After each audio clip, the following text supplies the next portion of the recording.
नमस्कार, welcome to career 247। मैं हूं प्रशांत धवन। नाउ रिसेंटली एक मेजर डेवलपमेंट हुई है। आज से कुछ हफ्तों पहले आप सबको याद होगा, बहुत ज़्यादा चर्चा हो रही थी पैक्स सिलिका की कि यूएसए ने एक नया ग्रुप बना दिया है PACS silica.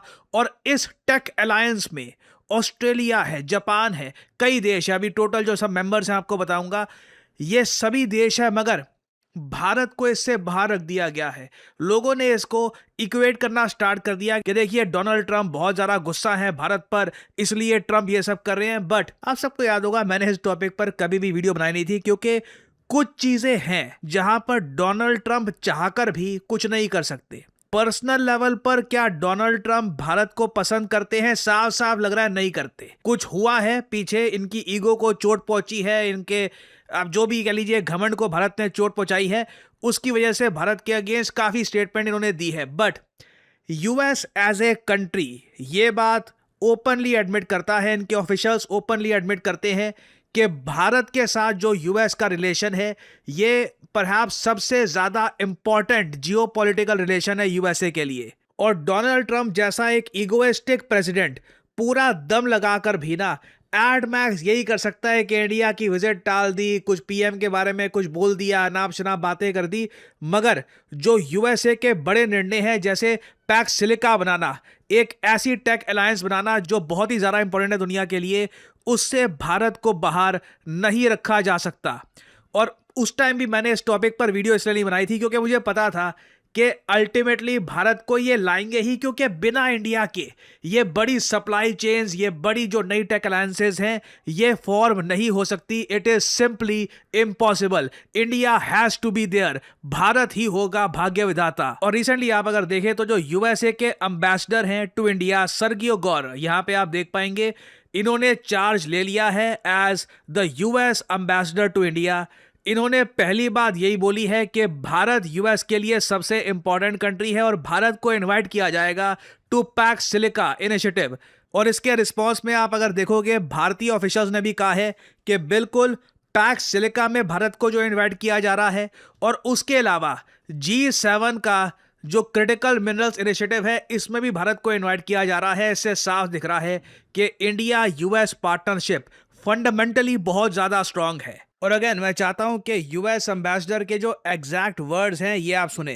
No partner is more essential than India. In the months and years ahead, it is my goal as ambassador to pursue a very ambitious agenda. We will do this as true strategic partners, each bringing strength, respect, and leadership to the table.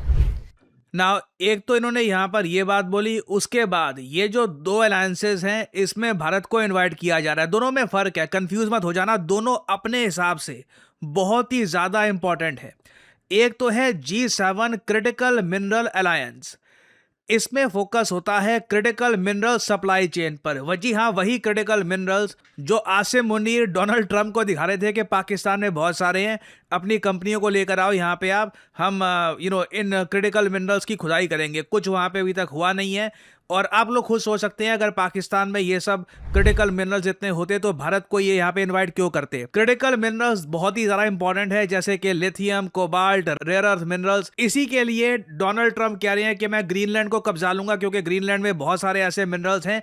Bharat में भी बताया जाता है कि अभी properly हमने discovery करी नहीं है, बट कई इलाकों में बहुत सारे ऐसे क्रिटिकल मिनरल्स हो सकते हैं जो बहुत ही इंपॉर्टेंट है। आपको मोबाइल फोन बनाना है, लैपटॉप बनाना है, इवन कल को डिफेंस इक्विपमेंट बनाना है, सबके लिए ये जो क्रिटिकल मिनरल्स हैं ये बहुत ही ज़्यादा इंपॉर्टेंट है।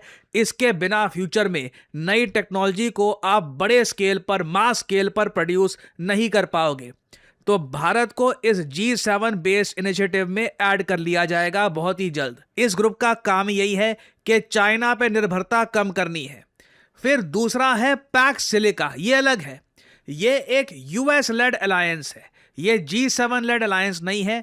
यहां पर सिलिकॉन, सेमीकंडक्टर, एआई टेक्नोलॉजी में यूएस अपने बहुत ज्यादा जो करीबी एलाइज हैं उनके साथ टेक्नोलॉजी शेयर करेगा। और मान लीजिए कल के जो फ्यूचर प्रोडक्ट है, मान लो कल को नए टाइप का फोन आता है, नए टाइप का लैपटॉप आता है, नए टाइप का कोई और वीआर हेडसेट आता है, कुछ भी आता है, ये यूएस चाहता है कि जो यूएसए के बहुत ज्यादा करीबी एलाइड कंट्रीज हैं उन्हीं के साथ ये बनाए।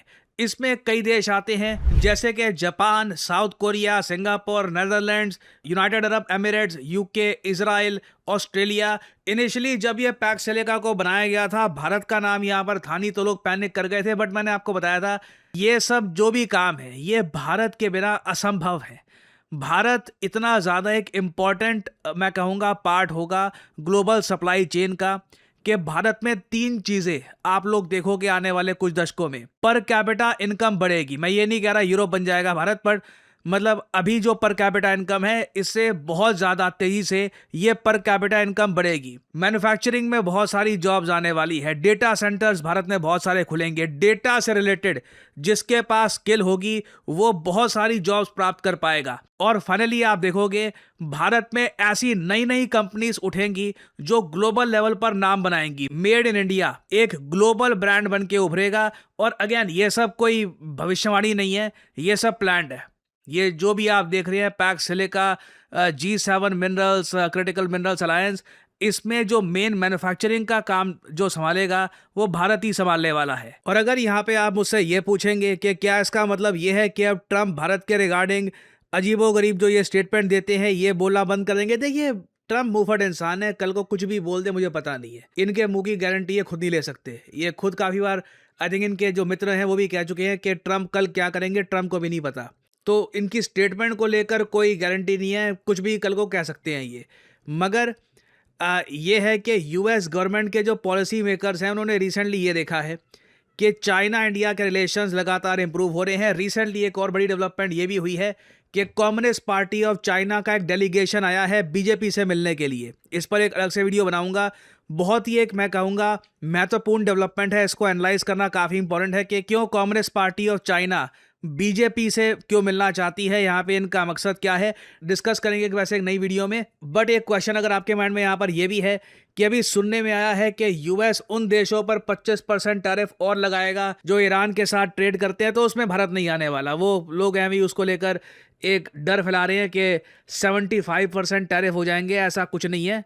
India is largely safe. Bharat पे इसके एडिशनल टैरिफ्स ईरान के इशू को लेकर नहीं लगने वाले। इफ एनीथिंग इंडिया के साथ यूएस की गवर्नमेंट प्रयास यही करेगी कि रिलेशंस इंप्रूव किए जाएं, क्योंकि यूएसए के लिए सबसे बड़ा नाइटमेयर, मैं वर्ड यहाँ पर यूज़ करूँगा नाइटमेयर, ये होगा कि इंडिया और चाइना अपने रिलेशंस इतने इंप्रूव कर दे कि RIC खड़ा हो जाए, रशिया इंडिया चाइना एक ग्रुप, और इंडिया और चाइना मिलकर बहुत ज़्यादा मतलब आप कह लीजिए पीसफुल रिलेशंस के साथ ये दोनों आगे बढ़े। यूएस के लिए परफेक्ट सिनेरियो ये है, इंडिया चाइना की बॉर्डर गर्म रहे। सो आने वाले समय में बहुत सी डेवलपमेंट्स होंगी। आई बिलीव चाइना और यूएस दोनों की तरफ से प्रयास किया जाएगा कि भारत को अपनी तरफ ही अट्रैक्ट करे। कोई बड़ी बात नहीं है। डोनाल्ड ट्रंप को कुछ ऑफिशियल्स बोले भी कि इंडिया का मेंशन मत किया करो, कोशिश करिए कि इंडिया का मेंशन आप ना ही करें। बाकी तब भी प्रेसिडेंट ऑफ यूएस हैं, कुछ इनका खुद का कंट्रोल होता नहीं है इनके मुंह पर, कुछ ये स्टेटमेंट दे भी सकते हैं इन द फ्यूचर। उसको लेकर I don't think we should get very angry. वो बस डोनाल्ड ट्रंप की एक अलग सी पर्सनैलिटी है। इनके ईगो को तो खैर काफ़ी ठेस पहुंचाई है भारत ने। जिस तरीके से पाकिस्तान झुक गया था बिल्कुल नहीं झुके, क्योंकि obviously India is not a vessel state. और ये बात डोनाल्ड ट्रंप धीरे धीरे सीखेंगे कि जो इनको दुलार और प्यार मिलता है पाकिस्तान से, भारत से नहीं मिलने वाला। और फाइनली यहाँ पे आप लोगों से मैं एक सवाल पूछूंगा, बहुत ही इंटरेस्टिंग क्वेश्चन है। हाल ही में साइंटिस्ट ने एक ऐसी गैलेक्सी ढूंढ निकाली है जहां पर कोई स्टार्स नहीं है, सिर्फ अंधकार है। पूरी गैलेक्सी एक फेल्ड गैलेक्सी है, स्टारलेस फेल्ड गैलेक्सी, जहां पे सिर्फ डार्क मैटर है। पहली बार ऐसी गैलेक्सी ढूंढी गई है। इसको नाम दिया गया है Cloud9। आयरॉनिकली आपको बताना है कि ये गैलेक्सी जिस पर बहुत सारे आर्टिकल्स पब्लिश किए जा रहे हैं आज के समय, ये किस टेलीस्कोप ने डिस्कवर करी है। ये है यहाँ पे आपकी options: James Webb telescope, Paris observatory, the Hubble space telescope या फिर चंद्र टेलीस्कोप। कमेंट सेक्शन में करिए उत्तर। जो लोग देंगे सही आंसर उनकी कमेंट को मैं दे दूंगा हार्ट, ताकि बाकी लोग समझ पाएं कि सही उत्तर क्या है। एक बहुत ही इंटरेस्टिंग फैक्ट ये है कि आज के समय लोग बात बहुत करते हैं डेटा की, आर्टिफिशियल इंटेलिजेंस की, मशीन लर्निंग की, कि आपको पता है कि इतनी जॉब्स आ गई है मार्केट में, लोग लाखों रुपए अर्न कर रहे हैं, 10 लाख रुपए अर्न कर रहे हैं साल का, 15 लाख रुपए अर्न कर रहे हैं एक्सपीरियंस के बाद। बट रियलिटी ये है 95% इन लोगों को पता भी नहीं है कि डेटा में, मशीन लर्निंग में, AI में करियर बिल्ड करते कैसे हैं। How do you even start? क्योंकि इसका रोड मैप आसानी से अवेलेबल है नहीं। बट करियर 247 में हमने ये संकल्प लिया है कि हम भारत के यूथ को प्रॉपरली स्किल करेंगे और इसीलिए सेम टाइम इस कोर्स में आपको बताया जाएगा कि किस तरीके से डेटा साइंस की दुनिया में अपना करियर बिल्डअप करना है, कैसे अपना रेज्यूमे आपको तैयार करना है, कैसे कंपनीज को अप्रोच करना है। और आप अगर वैसे ये जानना चाहते हैं कि ये कोर्स करने के बाद आपकी करियर की ट्रैजेक्टरी कैसी हो सकती है, आपके पास ये कोर्स कंप्लीट करने के बाद ऑप्शन होगा कि आप एक जूनियर डेटा साइंटिस्ट बन सकते हैं। नाउ फ्रैंकली मैं आपको बताऊं, जूनियर डेटा साइंटिस्ट की अगर सैलरी की मैं बात करूं तो साल के 4 से लेकर 7 लाख रुपए वो अर्न करता है पहले 1 से लेकर 2 सालों में। एक बार आपके पास 2 से 3 साल का वर्क एक्सपीरियंस आ गया तो उसके बाद सीधा 7 to 9 लाख या फिर उसके बियॉन्ड भी आपकी सैलरी हो सकती है। शुरुआत होगी आपके करियर की as a junior data scientist, senior data scientist and so on. ये है आज के ज़माने की न्यू एज जॉब्स। ये जॉब्स ना सिर्फ भारत में, यूएस में, यूरोप में, हर जगह अवेलेबल है। अगर आप एक अच्छे डेटा साइंटिस्ट है, दुनिया में हर जगह हर कंपनी आपको वेलकम करेगी, हर जगह आपके लिए वैकेंसीज ओपन है if you are good at your job.